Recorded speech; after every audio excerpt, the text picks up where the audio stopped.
আজকের ভিডিওতে তোমাদেরকে ক্লে দিয়ে পদ্ম ফুল তৈরি করে দেখাবো। আর এখানে আমি ফেভিক্রিলের এয়ার ড্রাই মোল্ডেড ক্লে ব্যবহার করছি।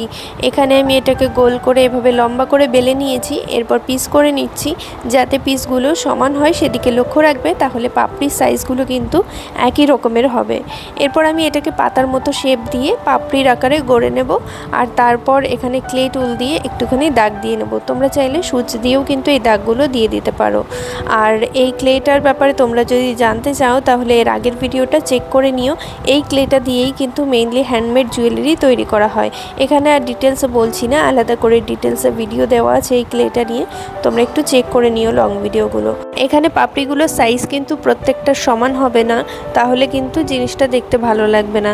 তো তোমাদেরকে কিন্তু 4টে বড় পাপড়ি তৈরি করতে হবে, 4টে ছোট পাপড়ি তৈরি করতে হবে, আর 5 থেকে 6টা তোমরা মাঝারি সাইজের পাপড়ি তৈরি করে নেবে।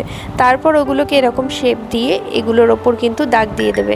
আরেকটা জিনিস তোমাদেরকে বলে দিই, তোমরা কিন্তু অবশ্যই দুটো সাইডে দাগ দিয়ে নেবে, তাহলে যখন পাপড়িটাকে তোমরা ফোল্ড করে কখনো বসাবে তখন ভেতরের পাপড়িটাতেও কিন্তু এরকম দাগগুলো থাকবে, তাহলে দেখতে ভালো লাগবে।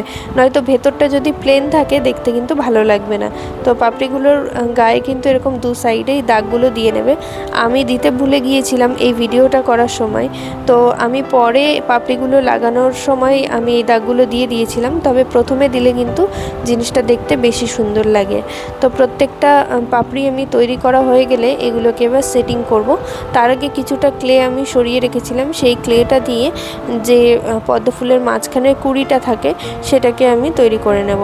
তার জন্য এরকম একটা শেপ করে নিয়েছি, আর এটা কিন্তু 3D শেপ হবে, মানে চ্যাপটা হবে না, একটু গোল টাইপের হবে। আর এটার ওপরেও সেমভাবে আমি দাগ দিয়ে নেব। দাগ দিয়ে নেওয়ার পর এটার ওপর পাপড়িগুলোকে আস্তে আস্তে সাজাবো। তোমরা যারা আমার চ্যানেলে ভিডিও প্রথমবার দেখছো তারা কিন্তু অবশ্যই চ্যানেলটাকে সাবস্ক্রাইব করে পাশে থাকা বেল আইকনটা অল করে দিও, তাহলে পরবর্তী ভিডিও নোটিফিকেশন তোমাদের কাছে সহজেই পৌঁছে যাবে।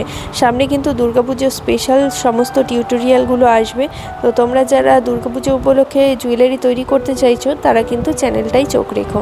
তো এখানে দেখতে পাচ্ছ ভেতরের কুড়িটাকে আমি তৈরি করে নিয়েছি। এরপর এই কুড়িটার নিচের দিক থেকে ছোট যে পাপড়িগুলো আমি তৈরি করেছি সেগুলো থেকে দুটো বসিয়ে দিলাম। এরপর মাঝারি সাইজের যে পাপড়িগুলো আছে সেখান থেকে দুটো নিয়ে এভাবে বসিয়ে দিলাম, অথবা তোমরা কিন্তু ছোট সাইজের পাপড়িও এখানে ব্যবহার করতে পারো। তো এরপর আমি মাঝারি সাইজের পাপড়িগুলোকে সেট করব। এই পাপড়িগুলোকে আমি পরপর কিভাবে সাজাচ্ছি একটু লক্ষ্য করলেই তোমরা বুঝতে পারবে। পাপড়ির মধ্যে যেন খুব বেশি গ্যাপ না থাকে, আবার এমনভাবে বসাতে হবে যেন ভেতরের পাপড়িগুলো ওপর থেকে দেখা যায়। তো এরপর আমি পরপর এগুলোকে সেট করে নিচ্ছি।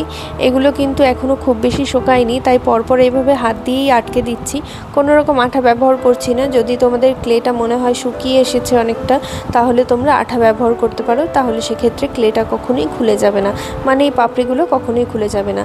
আর লাস্টের যে পাপড়িগুলো দেখতেই পাচ্ছ নিচের দিকে কিভাবে আমি কার্ভ করে দিয়েছি। আর ফুলটা কিন্তু পুরোপুরি রেডি হয়ে গেছে। পরের ভিডিওতে এটা দিয়ে তোমাদের জুয়েলারি তৈরি করে দেখা।